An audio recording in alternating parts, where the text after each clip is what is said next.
Hi students, competitive எக்ஸாமில் கேட்கப்படுற NMMS எக்ஸாமோட question பேப்பரோட solution பார்க்க போகிறோம். ஆல்ரெடி ஃபஸ்ட்டு இருக்க 39 கொஸ்டினும் நம்ம சேனல் அப்லோட் ஆகிருக்கு. தேவைப்படுற ஸ்டூடெண்ட் பார்த்துக்கோங்க. 40லேருந்து இப்போ பார்க்கலாம்.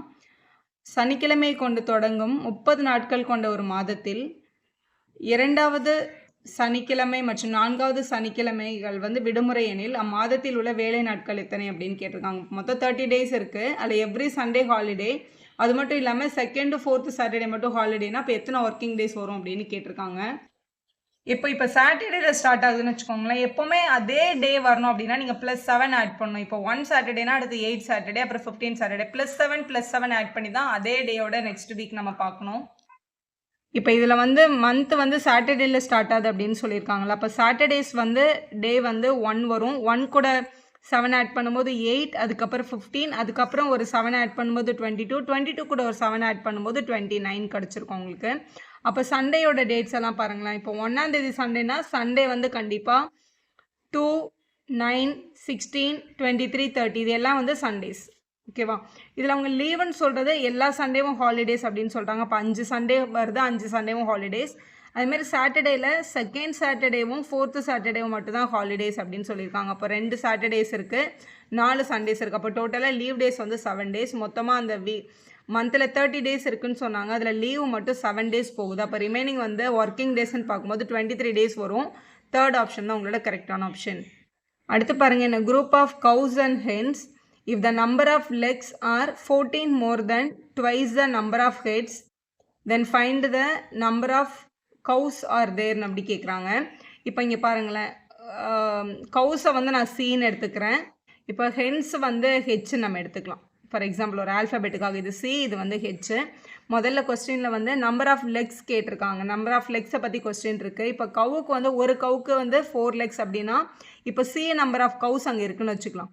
எக்ஸ் ஒய்ன்னு கூட நீங்கள் எடுக்கலாம். சி நம்பர் ஆஃப் கவுஸ்ன்னு வச்சுக்கலாம்.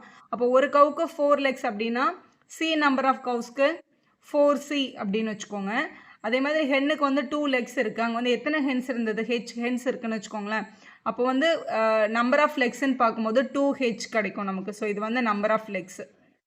ஸோ இவ்வளோ லெக்ஸ் அங்கே இருந்திருக்கும். அதேமாதிரி நம்பர் ஆஃப் ஹெட்டுன்னும் போது எல்லா அனிமலுக்கும் ஒரே ஒரு ஹெட்டு தான் இருக்கும் இல்லையா. இது அப்போது எத்தனை சி இருக்கோ அத்தனை ஹெட்டு, எத்தனை ஹென் இருக்கோ அத்தனை ஹெட்டு அப்படின்னு வச்சுக்கோங்க. இப்போ கொடுத்துருக்க கொஸ்டினுக்கு வரலாம்.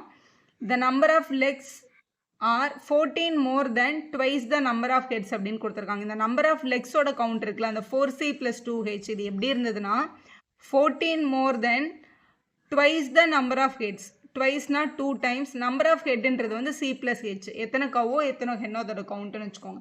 இப்போ இந்த 2 நம்ம உள்ளே மல்டிபிள் பண்ணிக்கலாம். 14 + 2C + 2Hன்னு எழுதிக்கலாம். இங்கே ஆல்ரெடி 4C + 2H நம்மக்கிட்ட இருக்குது. ஸோ இங்கே இருக்க 2Cயும் 2H இந்த பக்கம் எடுத்துகிட்டு வந்துக்கலாம். அப்போ 4C + 2H - 2C - 2H = 14 அப்படின்னு கிடச்சிருக்கும். ப்ளஸ் 2Hம் -2Hம் கேன்சல் ஆகிருக்கும். 4Cயில் 2C மைனஸ் பண்ணால் 2C = 14. மல்டிப்பிள் இருக்க 2 அங்கே போனால் டிவைட் ஆகிருக்கும். 14/2. அப்போ ஆன்சர் என்ன? 7. அப்போ அங்கே இருந்த கவுஸோட கவுண்ட் 7 தான். நீங்கள் எக்ஸ் அண்ட் ஒய்னு எடுத்து கூட சால்வ் பண்ணலாம். ஸோ எப்படி பார்த்தாலும் 7 தான் உங்களோட கரெக்ட் ஆப்ஷன். தேர்ட் ஆப்ஷனில் இருக்குது. அடுத்த கொஸ்டின் பாருங்கள். If the digits of the numbers are rearranged in ascending order, how many digits will remain in the same பொசிஷன்னு கேட்குறாங்க. இந்த கொடுத்துருக்க நம்பர் அப்படியே நான் காப்பி பண்ணியிருக்கேன். இப்போ இதே நம்பர்ஸ் அசெண்டிங் ஆர்டரில் எழுதும்போது எத்தனை நம்பர் ஒரே பொசிஷனில் இருக்குது அப்படின்றத உங்களோட கேள்வி. முதல்ல இதோட அசெண்டிங் ஆர்டரில் ஸ்மால் டு பிக் அரேஞ்ச் பண்ணுறோம். முதல்ல 0 தான் ஸ்மாலஸ்ட் இதில். அடுத்து 1, 2 பார்த்தீங்கன்னா இங்கே ஒரு 2 இருக்குது, இங்கே ஒரு 2 இருக்குது. ஸோ 2 தடவை 2 போடணும். ஸோ இங்கே ஒரு 3 இருக்குது, இங்கே ஒரு 3 இருக்குது. ஸோ 2 தடவை 3 வந்திருக்கும். அதுக்கு 4 இருக்குது, அப்புறமா ஒரு 4 தான். அப்புறம் 5 இருக்குது, ஒரு 6, ஒரு 7, ஒரு 8, அப்புறம் ஒரு 9 இருக்குது. ஸோ அசெண்டிங் ஆர்டரில் எழுதிட்டோம். இப்போ கம்பேர் பண்ணி பாருங்கள் எத்தனை நம்பர் அதே பிளேஸில் வந்திருக்குன்னு. 8 அதே பிளேஸில் இருக்குது, வேறு எதுவுமே அதே பிளேஸில் இல்லை. அப்போ எத்தனை நம்பர் மீண்டும் அதே பிளேஸில் வந்திருக்கு அப்படின்ற கொஸ்டினுக்கு 1ன்றதான் சரியான ஆப்ஷன். ஃபோர்த் ஆப்ஷனில் இருக்குது. அடுத்த கொஸ்டின் பாருங்கள். In an examination a student scores 2 mark for each correct answer. எத்தனை கொஸ்டின் கரெக்டாக எழுதினாலும் அவனுக்கு +2 marks கொடுப்பாங்க. And each wrong answer he losses 1 mark for each wrong answer. அப்படின்னா எதாவது ராங்காக எழுதியிருந்தானா அவனுக்கு 1 mark லாஸ் ஆகும். அப்படின்னா -1ன்னு வந்துடும் அதுக்கு. If he atoms all the 50 question and score 55 marks அப்படின்னு கொடுத்துருக்காங்க. அப்போ மொத்தமாக அந்த கொஸ்டின் பேப்பரில் 50 கொஸ்டின்ஸ் இருந்தது. அவனுக்கு வந்த மார்க் 55 marks அப்படின்னு சொல்லியிருக்காங்க கொஸ்டினில். சரி ஓகே. இப்போ இதில் என்ன கேட்டிருக்காங்கன்னா then the number of question he attempts incorrectly. அப்போ தப்பாக அட்டன் பண்ண கொஸ்டின்ஸ் எத்தனை அப்படின்னு கேட்டிருக்காங்க. ஸோ நம்ம வந்து இதை எப்படி எடுக்கணும் அப்படின்னா wrong questions wrongly attempted questions எத்தனை நமக்கு தெரியாது இல்லையா. நம்ம வந்து ராங்லி அட்டம்ப்டை வந்து எக்ஸ்ன்னு எடுத்துக்கலாம். அப்போ கரெக்ட்லி அட்டம்ப்ட் எத்தனை கொஸ்டினாக இருக்கும்? மொத்தம் அந்த கொஸ்டின் பேப்பரில் எத்தனை கொஸ்டின் தான் இருந்தது? 50 கொஸ்டின்ஸ் தானே இருந்தது. ஸோ 50 கொஸ்டின்ஸ்ன்னும் போது 50 மைனஸ் எக்ஸ் கொஸ்டின்ஸ் அவன் கரெக்டாக எழுதியிருப்பான். ஏன்னா எக்ஸ் கொஸ்டின் தப்பாக எழுதியிருக்கான். அப்போ 50ல் அந்த எக்ஸ் போக மிச்சம் எல்லாம் அவன் கரெக்டாக எழுதியிருப்பான்ல. அப்போ 50 மைனஸ் எக்ஸ்ன்னு எழுதிக்கணும். ஸோ இதான் அவன் அட்டன் பண்ண கொஸ்டின்ஸோட கவுண்ட்டு. இப்போ மார்க்குக்கு போகலாம். மார்க்கில் அவன் கரெக்டாக எழுதின எல்லா கொஸ்டினுக்கும் 2 மார்க் கொடுத்துருப்பாங்க. 2 multiple by 50 minus x marks அவனுக்கு கிடச்சிருக்கும். அப்புறம் அவன் தப்பாக எழுதின எல்லா கொஸ்டினுக்கும் -1 மார்க் போயிருக்கும். அப்போ -1 டைம் அந்த எக்ஸ் கொஸ்டின்ஸ்க்கு மார்க் போயிருக்கும். இது எல்லாம் சேர்த்து அவனுக்கு வந்த ஸ்கோர் தான் 55ன்னு அவங்க சொல்லியிருக்காங்க. 2 உள்ளே கொண்டு போங்க. 2 × 50 வந்து 100. 2 × x வந்து 2x. இங்கே ஆல்ரெடி நம்மக்கிட்ட ஒரு 1x இருக்குது. இந்த பக்கம் 55 இருக்குது.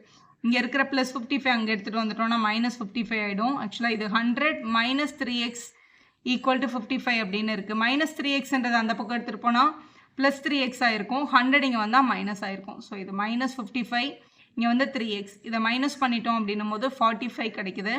So 45 is equal to 3x. x is equal to multiple இருக்க 3 இங்கே வந்தால் டிவைட் ஆகிடும், which is equal to x. இப்போ 3 டேபிள் இதை கேன்சல் பண்ணும்போது 15 கிடைக்குது. அப்போ x தான் 15. எக்ஸ்ன்றது தான் ராங்லி அட்டம்ப்டட் கொஸ்டின். 15ன்றது தான் நம்மளோட கரெக்டான ஆப்ஷன். இங்கே வந்து 15 வந்து செகண்ட் ஆப்ஷனில் இருக்குது. இந்த கொஸ்டின் வந்து ஆக்சுவலாக இதில் எல்லாமே கரெக்டாக டிக் பண்ணியிருக்காங்க. ஏன் அப்படின்னா தவறான விடைக்கு வந்து -1 மதிப்பெண் பெறுகிறார் அப்படின்ற இந்த மைனஸ் வந்து ஆக்சுவலாக அங்கே பிரிண்ட் ஆகலை. இது நான் தான் இங்கே போட்டிருக்கேன். இந்த இடத்துல மைனஸ் கொடுக்க இங்கே இங்கிலீஷில் கரெக்டாக இருந்துச்சு லாஸஸ் 1 மார்க்குன்னு. ஆனால் தமிழ் கொஸ்டின் பேப்பரில் இந்த மைனஸ் பிரிண்ட் ஆகலை. ஸோ தவறான கொஸ்டினுக்கு 1 மார்க் கொடுக்குறாங்கன்ற மாதிரி பிரிண்ட் ஆகிருந்தது. அதனால் இது மியர் அட்டெம்ப்ட் கொஸ்டின் சொல்லிட்டு இது எந்த ஆன்சர் போட்டிருந்தாலும் கரெக்டுன்னு அந்த இயர் பேப்பருக்கு மார்க் கொடுத்துருந்தாங்க. உங்களுக்கு எப்போது கொஸ்டினில் வந்து ஏதாச்சும் டவுட் இது சரியாக ஒர்க் அவுட் ஆகாதுன்னு சொன்னால் இங்கிலீஷில் ரீட் பண்ணி பாருங்கள். அதே மாதிரி இங்கிலீஷில் உங்களுக்கு டவுட் இருந்தால் அதே கொஸ்டினை தமிழில் ரீட் பண்ணி பார்த்துட்டு பண்ணுங்கள். அடுத்த கொஸ்டின் பாருங்கள். விடுபட்ட எழுத்துக்களை தேர்ந்தெடுக்க. இது எழுதுறதுக்கு ஒரு ஈஸி வே என்னென்னா உங்களுக்கு இது பின்னாடி ஒரு ரஃப் ஷீட் இருக்கும். இதில் கொடுத்துருக்க நம்பரை இந்த மாதிரி கேப் விட்டு எழுதிக்கோங்க. ஸோ இப்போ இதில் முதல் ஆப்ஷனை நான் வந்து இதில் ஃபில் பண்ணுறேன். இதில் வந்து ஃபஸ்ட் ஆப்ஷன் வந்து இதில் ஏ, அடுத்து வந்து பி, அடுத்து சி, அடுத்து ஏ அப்படின்னு கொடுத்துருக்காங்க. இப்படி எழுதி பார்க்கும்போது ஏதாவது ஒரு ரூல் ஒர்க் அவுட் ஆகுதான்னு பாருங்களேன். ஏபிசி, ஏஏபிசி, BBBCA இந்த மாதிரி வருது. ஆனால் இதில் எதுவுமே கரெக்டான ஒரு பேட்டர்ன் தெரியல. இப்போ செகண்ட் ஆப்ஷன் பாருங்களேன். செகண்ட் ஆப்ஷனில் ஏ, அடுத்து பி, அடுத்து சி அப்படின்னு கொடுத்துருக்காங்க. ஸோ இதில் வந்து ஆக்சுவலாக இது என்ன பேட்டர்னில் இருக்குன்னா ஸோ முதல்ல ஏபிசி எல்லாருமே 1 டைம் எழுதியிருக்காங்க. அடுத்து 2A போட்டுட்டு பிசி வந்திருக்கு. அடுத்து 2B போட்டுட்டு அதே ஏபிசி பேட்டர்னில் பி வந்து டபுள் த டைம் வந்திருக்கு. அடுத்ததில் பாருங்கள் சி வந்து டபுள் டைம் வந்திருக்கு. இதில் ஏ டபுள் டைம், இதில் பி டபுள் டைம். ஏபிசி அப்படின்ற பேட்டர்ன் தான். இதில் ஏ 2 டைம், இது பி 2 டைம், இது சி 2 டைம்னு வந்திருக்கு. ஸோ இங்கே 2 டைம்ஸ் முடிச்சிட்டோம். அப்புறம் 3 டைம் ஸ்டார்ட் பண்ணியிருக்காங்க. இதில் 3 டைம் ஏ வந்து பிசி வந்திருக்கு. அப்போ அடுத்து வரப்போகிறது ஏ போட்டு 3 பி போட்டு சி போட்டிருப்பாங்க. ஸோ இது ஒரு சரியான பேட்டர்னை ஃபாலோ பண்ணுது. சியும் தேர்ட் ஆப்ஷன் ஃபோர்த் ஆப்ஷன் இந்த மாதிரி எந்த பேட்டர்னையும் ஃபாலோ பண்ணல. அதனால் செகண்ட் ஆப்ஷன் தான் நம்மளோட சரியான ஆப்ஷன். வீடியோ யூஸ்ஃபுல்லாக இருந்தால் ஒரு லைக் போடுங்க, ஃப்ரெண்ட்ஸ்க்கும் ஷேர் பண்ணுங்கள். Subscribe for more videos.